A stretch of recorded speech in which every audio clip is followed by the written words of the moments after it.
Mix-ready guitars. I've always said that there's a huge difference between what sounds good in the room with your amp versus what works in a mix. And a lot of you guys have been asking me, hey, how do I make my guitars sound good in a mix? Now, there's a bunch of plugins out there that'll do that for you, like right out of the box. Like some of the Bogren amp knob stuff is just incredible. Throw it on and it sounds great. But what if you're at home recording real amps or your amp sim isn't quite mix ready? How do you do it? Now, this video is inspired by the viewer Tagler Singh Manku 3506. I hope I got that right, dude, who says, dude, your mixes these days are to die for. I don't know what has changed, not attributing it to this hardware compressor, of course, just overall. Unique and massive sounding, nice. Well, one of my secret weapons is this thing right here. Let me show you what I mean. Take a close listen to the rhythm guitars on this mix, how they work with this on and with it off. Check it out. Here we go.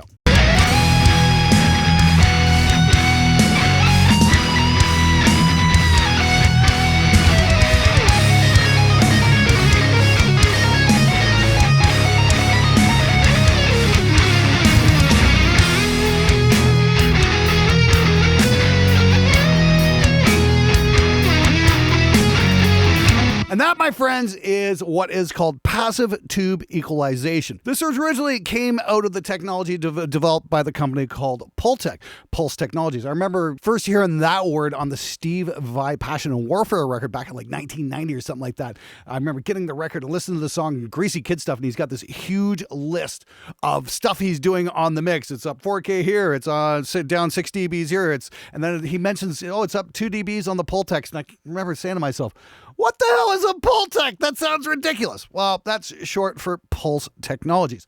And they've been making these tube EQs, these passive tube EQs, for years and years and years and years. And chances are they've been used on like every single record you own. I can't stress just how important these things are to the sound of rock and roll. They just do the thing and do it well. And they're incredible on guitars. Only problem is, they ain't cheap. So modern pricing here, a single channel, not stereo, a single channel costs you $4,495 American dollars. That's freaking insane. Who's got that kind of money? I know I don't, that's for sure. And if you want to get the mastering version where they've got step controls, $5,195. That's mental. That's just absolutely insane. Of course, you can get the slightly cheaper copy by TubeTech for $3,140.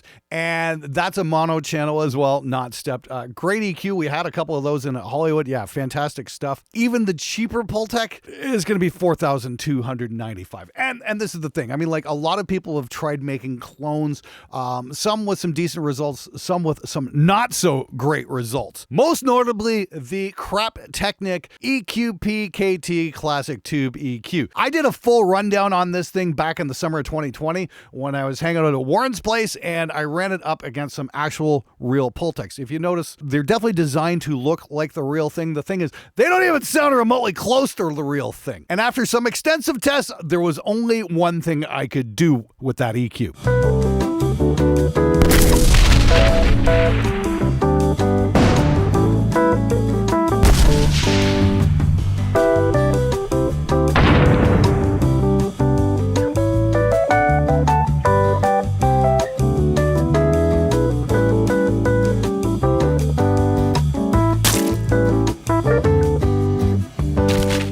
Let's be completely clear here. The only thing that Clark Technic is good for is sparking creative writing by Clark Technic owners trying to justify their purchase and how it doesn't sound that bad when it gets absolutely annihilated by the Waves plugin. The Clark Technic is so bad it gets outdone by software. So what's a prospective home engineer to do who doesn't have $5,000 kicking around but might want to get that awesome Pultec sound? Well, there's a company out of Berlin, Germany I've been working with for the last couple of years. They're called Tegler, and they make some absolutely amazing rack gear that's not priced out of reach for a lot of us. Granted, it's not as cheap as software, that's for sure. This is the real stuff, though. This is the real hardware, and it does the sound. It does the thing. It delivers the goods. Don't believe me? Check these mixes out. I did all of these. All these guitars went through this Tube EQ by Tegler. Oh, yeah!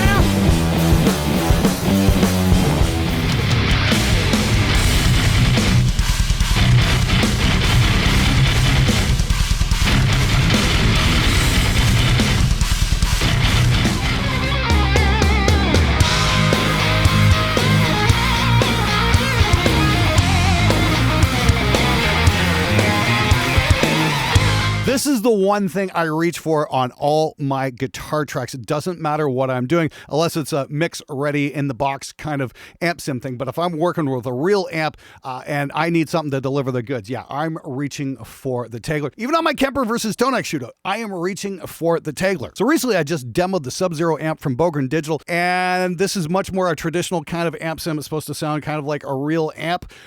And so that means it would get the Tegler as well. And just working away here.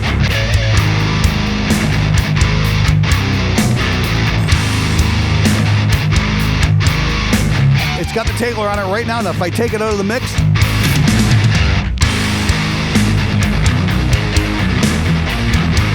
it just sounds a little bit flat.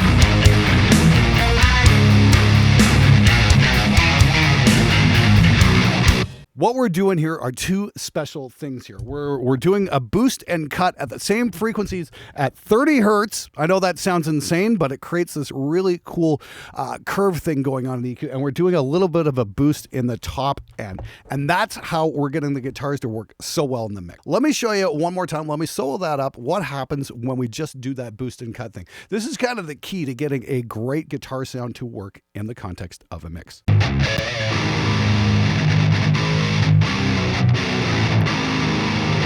A little more mid-rangey here.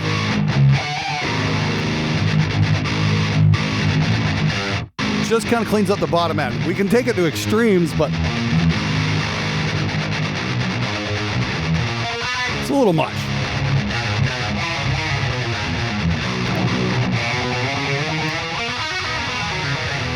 So what that does is kind of carves out, almost kind of scoops the lower mids a little bit there, and therefore it gives us more space in the mix for the other instruments. And that's the key when we're mixing guitars. We have to carve out space for everything else. It can't just be all guitar all the time. The other thing is how we get the guitars to sit in the mix a little bit better is we add a little bit of aggressiveness in the top end. And in this case, I'm going to start boosting with a very wide width here at 5 kilohertz. And we're just going to dial it in to add in a little bit of that searing top end. And that's going to play nice with the full mix. Let me show you what I mean.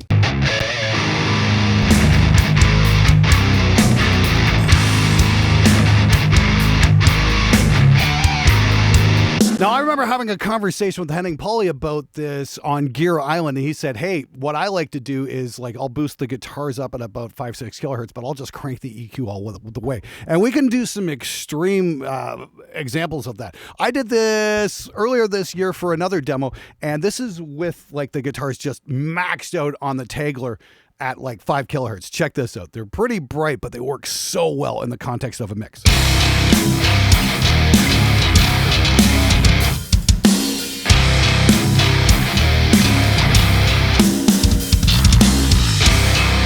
I absolutely love how gnarly those guitars sound. And the secret to that is the Tegler. So I'm going to do the extreme high-end trick on this one as well. We've got it cranked at 4 kilohertz, which, you know, the Joey Sturgis guys are probably going, turn up 4K. Well, it's a shelf. It's not a peak. Just keep it set to broad. You've got it set. And we're going to bring the guitar fader down just a little bit and see how this sits in the mix.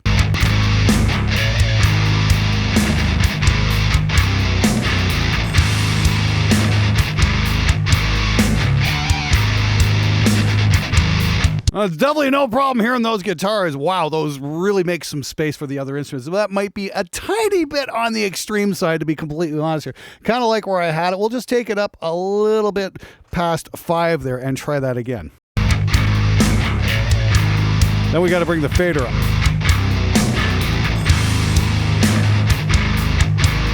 So essentially what we're doing is we're balancing the amount of boost on the EQ with how loud the fader is, because they become much more apparent in the mix the more you boost up that high end. So it's a cool trade-off. It's just got to play with it a little bit. See, I'd like that just a little bit louder now. Let's bring that up a little bit. Oh yeah, might I mention that unlike the Pultecs, even the cheap Pultecs, this is a mastering grade equalizer, meaning they're stepped so you get perfect stereo pairs if you want to run it across a full mix, or in this case on your guitar bus.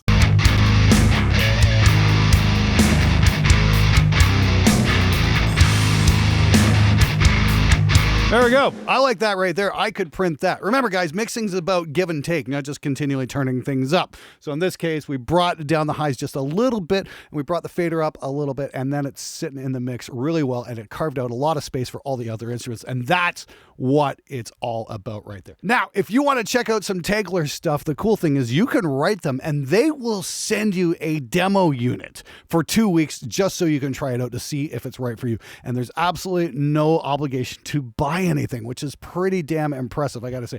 That's a wonderful work ethic. That's why I love working with these guys, because they make killer gear. And you know, you're not gonna be on the hook for a couple $1,000 if you don't like it. Just send it back. So if you want to check them out, I've got links in the description below. They're an awesome bunch of guys. I really like their whole operation there. I'd like to thank them so much for having us there in Berlin.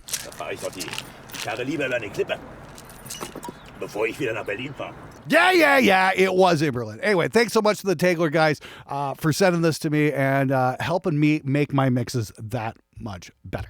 I'll see you guys next time.